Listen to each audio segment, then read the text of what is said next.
Hey bosses, it's D Shoots here. We're doing another episode of The Boss in the Chair. Today I have with us Levi Johnsen. Thanks for joining us. Thanks for having me. Yeah, it's good to be here. I describe what you do as build communities and build cities. Tell us what you do. Yeah, that's right? that's pretty close. Good, I have a okay. different answer every time. So I run a consulting company called Soli Creative Group, and I call myself a creative director for cities. So it's not just community development from a more traditional nonprofit standpoint, but it's political consulting, it's real estate development, it's working with nonprofits. So really, what are all the different elements that make a healthy, vibrant city? And then how do you, in a creative way, help to sort of orchestrate that? Mm-hmm. And the name of my company is Soli, and it's the plural form of solo. Oh. So if you're taking a solo, it's one person playing. But there's this Charles Mingus song called Moanin', where it starts off and there's a saxophone and it's just a solo. But then bit by bit, other instruments get added, and it's complete chaos. But it works really well in jazz because there's enough rules with they're playing the same key, they're playing on the same timing, so everybody can be taking a solo at the same time, but it works. And I feel like that's sort of my perspective on cities, is people look for order, and I want sort of more of an ordered chaos. So what I do is like help whether it's a neighborhood or a site or even a city, thinking about what is the key that it needs to be playing in, what's the timing, and then how do you create an opportunity for everybody to sort of have a solo at the same time and express themselves. It's so deep, I don't even know where to go first with that. That's phenomenal. Yeah, thank you. How do you find the key that a city is supposed to be playing in? That's a good question, because everybody has a different perspective. Yeah. And I also feel like in a city that is rapidly changing, some people don't want to change keys. Right. And so a lot of leadership within the context of a city is saying, okay, if you want to play kind of the hits from back in the day, and we're trying to move things forward, how do you sort of combine the different values that someone might have in a neighborhood, or in an agency, or in a firm? How do you have a vision for the future as a city? And then my job is to come in and depending on the client, lay out a strategy that kind of brings everybody on board, builds consensus, and then has a strategy to actually get that done. So if you're building affordable housing, and some people see any type of construction or building as change, almost like an invasive force or gentrification, they might see affordable housing as almost like an enemy. Right. They see construction, they see change, they see growth that has impacted them in a negative way. Right. And so what I do is to say, like, what are the values that the neighborhood might have, where they would see something positive as a negative.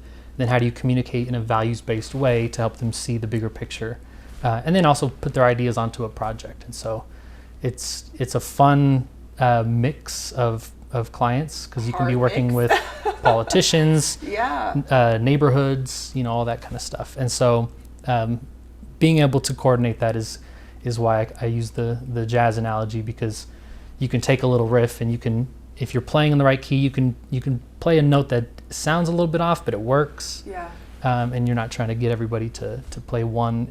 I'm going to extend the music analogy further. You're not trying to get people to play classical music where it's regimented. Right. Here's my vision for how this should sound. Here's my vision for how the city should look. And if you play one off, it's going to sound off. Yeah. And so I think cities are jazz.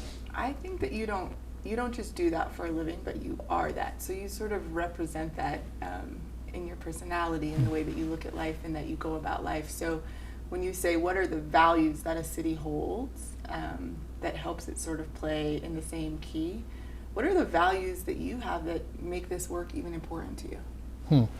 That's a great question.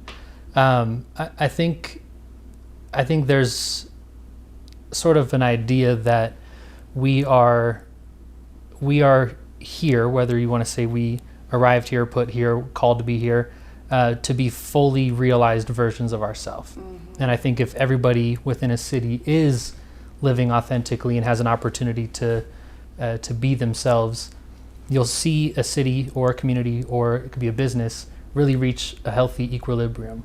And you can, I think you get the best version of a company, of a product, of a neighborhood, of a city, when people are allowed to be fully and completely themselves. So I think that's a big value that I have is sort of removing the barriers of entry for people. Right. I'm always the person, for the most part, that's behind the scenes and allowing someone else to get an opportunity to really thrive and to shine. Yeah. It's kind of a spiritual motif that's been throughout my life is to awaken the dawn. So I think about that in awakening the dawn in others. So there's a lot of people who don't have that opportunity to take a risk or to invest in themselves or to invest in something else. Right. And I see my calling and my role is to be able to help people to awaken the dawn in their own life. Yeah. That's phenomenal. Thank you. What has this work taught you about yourself? And what's been the thing that, if you were walking into it 5 years ago and now you realize, hey, I was pretty naive about that when it comes to building community? Yeah, I think it's taught me about myself is to have a lot more patience and empathy, which is kind of tied back to the second question, which is, if you're in a city, it's such a complicated set of moving pieces. And I pride myself on being able to see a lot of the abstract sort of moving pieces. But if you ever find yourself saying, how come they just, or how come they didn't do, or anything like that in a more rhetorical way, there's almost always a reason. Right. If it's a project and you're driving by and you're like, how come they don't just X, Y, and Z? Like, there's always an answer to that. And so I've really made it a big part of my work and my mission to try to find some of those answers. And then when I have those answers, to help other people to understand what they are. Because a lot of times there's just a communication gap between the people in the office who have the big picture vision and they really want to get things done, and you're working hard and you're busy. There's often a communication lag between what's on the strategic plan or up on the board, right, and then either your client or somebody that's adjacent to what you're going to be doing. So I think it forces you to have a lot of empathy and to put yourself in other people's shoes and to say, how would they experience this change in their neighborhood, or what would they want to hear and at what time? And if we can do that, then we should. Yeah. As the developer or the elected official or whoever. What I hear you saying, and I tell this, when there's conflict on teams or conflict between leaders and their teams or conflict in systems, it's usually because we're not spending enough time on the why, but there always is a why. But the fact that we just spend so little time sharing it, asking where it is, asking who owns it, asking asking why did we do it this way, because there is always a why, and in the why is our ability to relate to one another as humans. And I think you're just hitting that like nail on the head, and that's any system, right? City is just this big complex system, but it's still a system that we're all operating in every day. Yeah. And I feel like, I think that's a great point, thinking about the why. It helps you to relate, and then it also helps you to find commonalities. Like how can I understand where someone is coming from, and then how can I communicate even a little bit better or quicker? Right. And so if you're in business, that helps you to get a product to market faster. Having that feedback loop allows you, kind of in the R&D phase to work through different versions of a product or whatever your project is, and then also when there is friction, you're able to understand where it's coming from and some of the values. Maybe if the why isn't identified and you're having friction on a team, you might not understand that the idea that didn't make it to the project was somebody's baby, and they got really offended that it wasn't picked up, right. And so now there's this kind of subtle friction on the team. And so understanding the why allows you to I think it just moves, and you operate with higher efficiency, and it's less conflict and it's funner at the end of the day. It's a better way to do it. Your job is, you are a leader in our community and in spaces that you step into, but your role in leadership is one of the most difficult, which is influence, right? And I tell people this, to lead this way is often 10 times harder than to lead this way. The people are on an org chart, and you have to influence people who don't have to listen to you if they don't want to. And what is your approach to that? I think it ties back to some of the earlier questions. If you're thinking about how can you steward power, I think you move in a more influential way.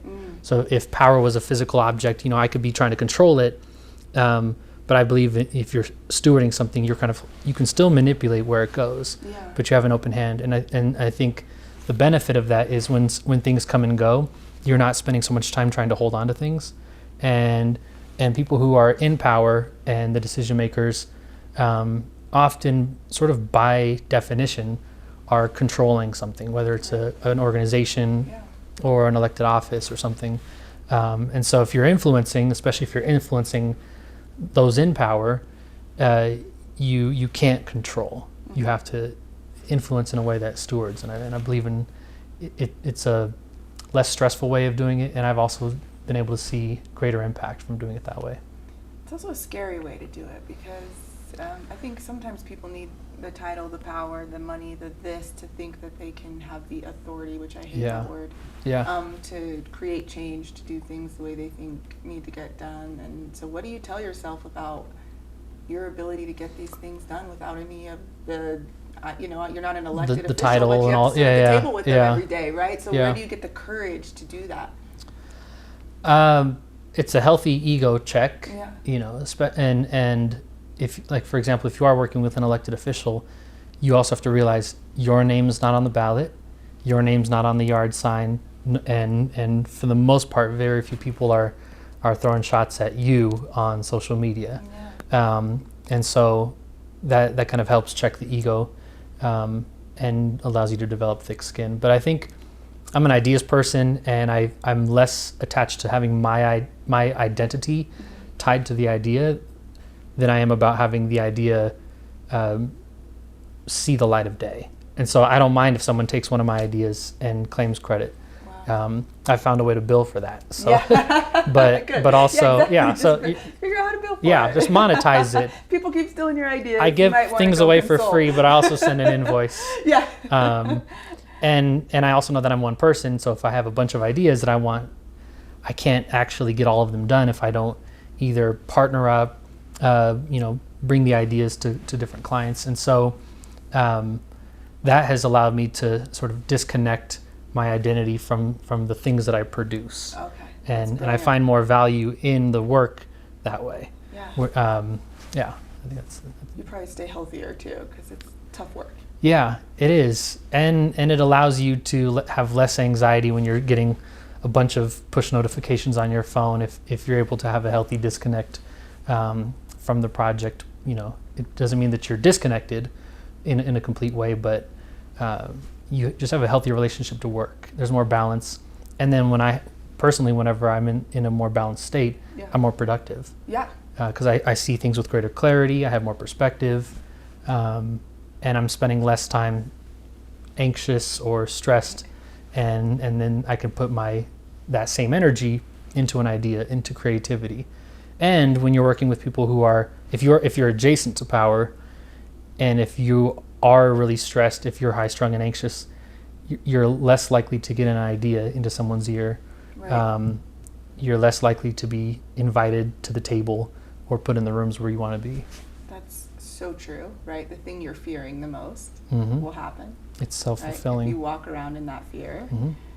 So leave us with a couple of things. The first thing is, what can we all, I think perspective is everything on teamwork, and what you do is teamwork in a really difficult and big way. It's to build teams that, sort of play jazz together. So what's one thing we can change in our perspective about our role in community or team?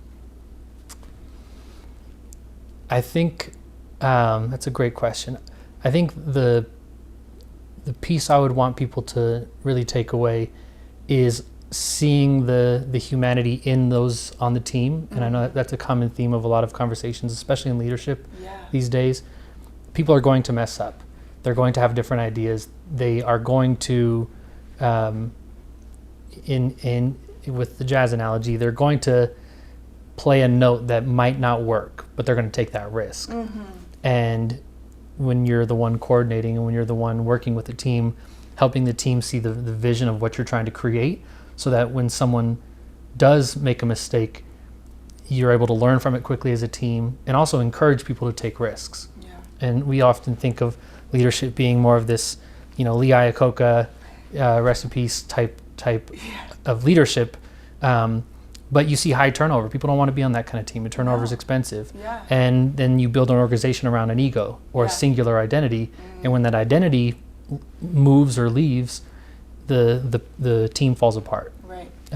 Which is what happened at Chrysler. Lee Iacocca brings it back. He's the big CEO, writes the books. He leaves, it crashes. And people say, wow, he was such a great leader because it needed him. And I think it's the polar opposite. Right. And so if you're building a healthy team and a healthy organization, you can step away and gain different perspective, and hopefully you've empowered other leaders to step up and lead.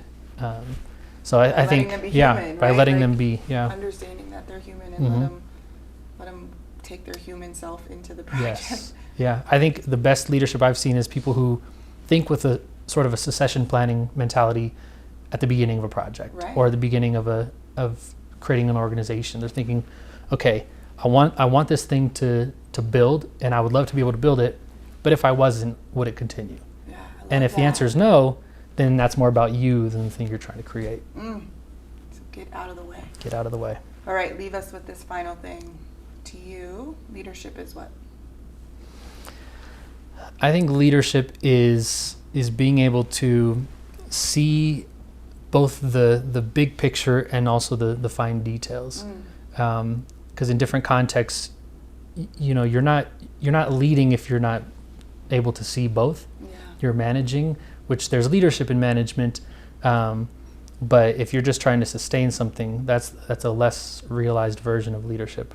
And so if you see the big vision, where you want to go or where the thing is going, and then the details and the system, then you're able to step in and say, I have an ability to connect the two or influence the direction that we're going.